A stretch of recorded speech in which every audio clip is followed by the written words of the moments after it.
What's going on, everybody? Kuya here with another KuyaCraft video. Hope y'all are having a wonderful day. I myself am, and I hate to say it, guys, again, we are not back in the Kuya, or the Dwarven Caves. I'm sorry, guys. I know I really want to get back there, but I'm so super inspired, and you'll see why here in just a few minutes. But first, we took a trip to the end. I've spent the last probably 6 hours, maybe even 7 hours running around the end. I had a sub-Patreon movie night. We watched Avengers Infinity War together, hung out and talked, things like that. Had a great time doing all that. So make sure you check out the Patreon page. We've got some pretty cool perks, things like that, movie nights, things. Yeah, you get the drift. Not here to advertise that. But while we were doing that, it was after stream. Did some of this on stream, did a lot of it after stream. And this is what I come up with. This has probably been my biggest end raid yet, or pretty close. I only kept the diamond stuff this time. Diamond helmets and diamond chest plates, diamond pants. I would like a pair of diamond pants. It'd be cool to have some diamond pants. That would be cool. So pretty good little haul with armor. A couple more diamond boots here. Ended up with 6 elytra, a couple of swords, nothing just absolutely amazing. A few pretty decent picks. Efficiency 4, Fortune 3 mending. Fortune 3 efficiency 4, efficiency 4 mending unbreaking. So some pretty decent picks along the way. Some okay shovels as well. No, that's mine. What are you doing there? I keep accidentally throwing my shovel in there. But this is the main shulker box. This right here is the big one. Boom! A few more shovels. Gotta love that diamond horse armor. That's the big deal right there. That's exactly what we... No, that's really not what we wanted. Got some end rods. Over a stack of diamonds, some shulker heads, and lots of shulker shells. And I'll show you why we needed those here in just a few minutes. I'm going to go ahead and grab these, bring those with me. First things first, let's go ahead and head up here. I don't remember if I showed this off in a video or not. I'm pretty sure I did. Ish, maybe. Added my map over here. And let's just toss that guy up. That'll work. We'll just toss that guy up there. Our wall of heads, now that we got the data packs with the heads and the things and the stuff. Oh, hey, I got 7 more of these. Let's just toss those right there. Let's toss all but one right there because it doesn't do me any good. Toss the rest of those in there. We'll leave all that stuff. I don't really need it at the moment. And let me go show you what we've been working on. This is absolutely amazing. I plan on doing a tutorial for it. I am overwhelmed by how amazing this design is. I love it. I really, really do. It's been a long time since I've slept. Let's sleep off the night real quick. Screenshots. I found the best way to navigate the end and not be paranoid about losing all my stuff is take screenshots of all the places I end up at with the coordinates. So let me show you. This is kind of a joint effort between MonkeyDKS, ResonantVirus, and Bengineer and myself, and of course the help of the rest of the stream, IO, and there's a few others who've chipped in on this little project. And those are the main ones, of course, though. Yeah, let's start up here, I guess. Let's start up here. I wanted to come up with a way to make a tileable design for these buttons. I mean, I could have easily just come over here, put a button right here, put a button above whichever thing I needed, and have a signal go down, activate the stuff, send it up, and manually do it, or different things like that. I could have done that, but I like this. I like it being tileable. We got 5 on each side. It's not complete. We're still working on it, but this thing is absolutely incredible. We go into a monostable circuit. It has to be a monostable circuit back here, because it's got to give that 1 tick. It's got to give it 1 tick, or it's going to drop, or you'll see why here in a minute. Sends that out real quick, activates the observers here, comes down here, and it'll activate a dropper. We got 5 different droppers, which will have 5 different stacks of items in it. We've only got 1 so far with stone, but the others will have 5 or 4 other different stacks in it, and that will in turn go around through here and into these item sorters. This one, of course, is the one for stone. So if I press the stone button, this one will pick it up. And what happens is it puts off just enough signal to activate the item hopper or the item sorter and allow the stone to come through, but nothing else. But at the same time, we take a signal off of that, and we've actually condensed this down. It was quite huge. It was very big. This was Bengineer's big idea. We were trying to take a signal out of this. I'm like, how can we get a signal out of this? Bengineer's like, why not just take it out of this? And he's like, oh, yeah, that works. Let's do that. So into this design right here, and let me see if I can get up here real quick. And we can actually condense it down more. This is not the most condensed down version of it, but it gets the job done.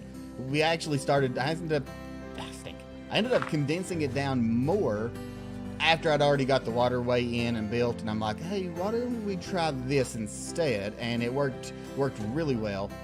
If I could, there we go. Get up here. It sends the signal all the way through, which you actually need over here anyway. Powering this block, going through this packed ice, because packed ice and blue ice, this is blue ice by the way, not packed ice, they are considered solid blocks, and what it does is it powers all the way through and goes into this thing, the sticky piston, which will in turn, which I can go ahead and do this, we'll go ahead and get this one filling up.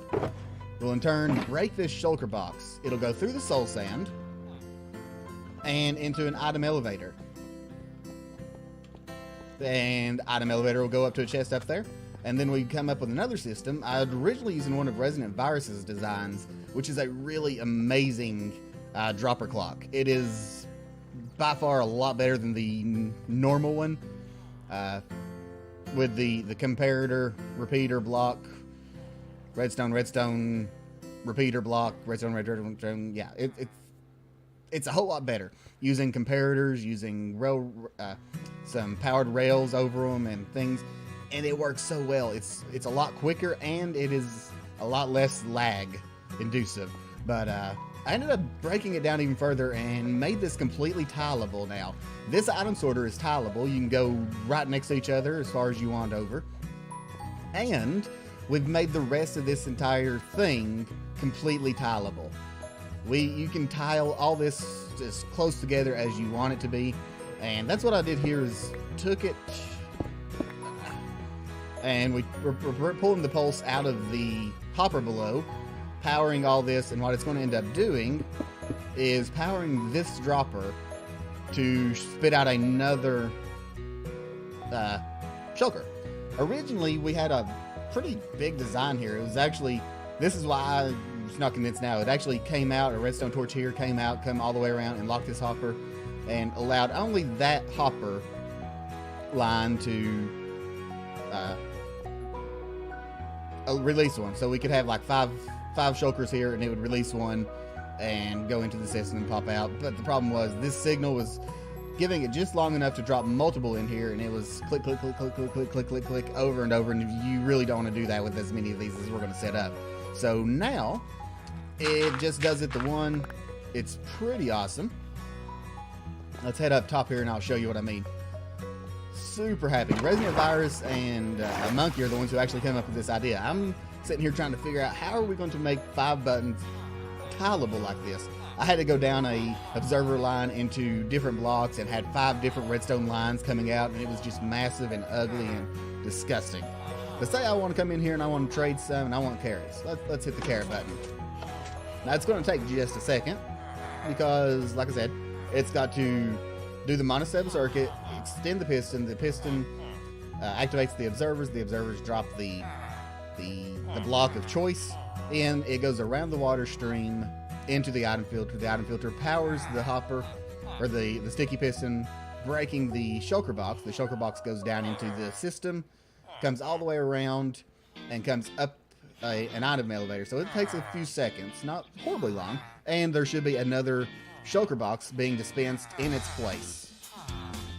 So if we come over here, there is our carrot box of, or shulker box of carrots, and if we head down now,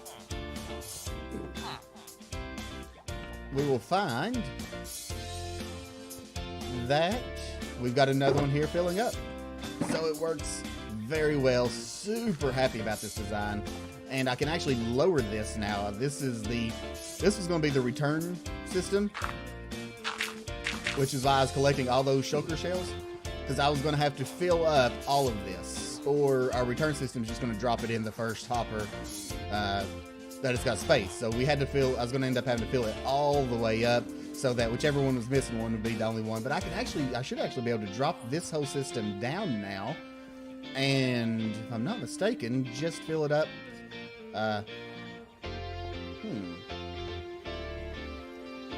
Theoretically, I'm thinking I could just fill this one up along with the top hopper here and call it good. I believe that is the best way to do it. Or even better, I've got to think about this.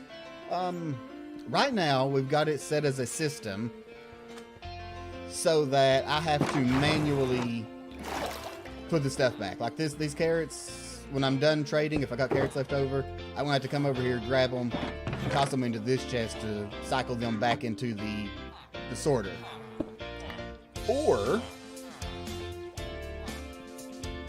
I don't know if it would work. I don't think it'd work. I was thinking maybe if I named the shulker box, like name this one carrots, I could just leave it, name all the carrot ones carrots.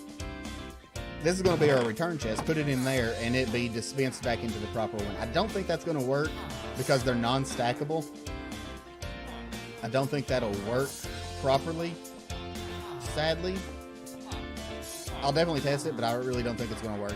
I may end up having to stick with this whole thing right here, but overall, I'm pretty happy with it. Yeah, I'm really happy with the way this has turned out. Absolutely amazing design, amazing work by all the people involved. And it is a way to make tileable buttons. It is essentially a security system power source. If you want to power something, it has to be that particular item going in it through a button press. It would be I think it's going to be a really cool little system to work with, come up with other things, and you can see why it's taken some time. I've had to do a lot of digging, dig all this out. A lot of this was, like I said, we made this on our own. We were coming up with the design, we were working on it, so that took some time and different things, and we've got it ready for over here as well.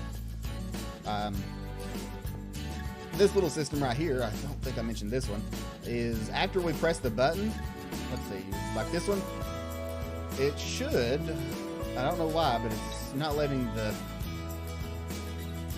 stone all the way through. I wonder if it's just not getting enough signal to do that. It should let that all the way through. May have to work a few little tweaks out of it here and there, tweak it a bit to allow that to go back through. And what it's going to do is it's going to run into a water baiter going into a hopper chain at the very top and end up back into the assorted chest where it needs to be. That way you never have to worry about replacing items and things. We'll have to work on that. I'll have to change this up a little bit. And I can already see how I need to do that. I need to send that hopper particularly into the wall over there. And yeah, I've already got that figured out. That'll work. Yeah, I'm really happy. If you think this is a design you'd like to see a tutorial on it, let me know down in the comments. I think I'll make one. I don't know for sure. It'll definitely be something I get to doing after we work out all the bugs and different things. But we've got our 5 veggies over here.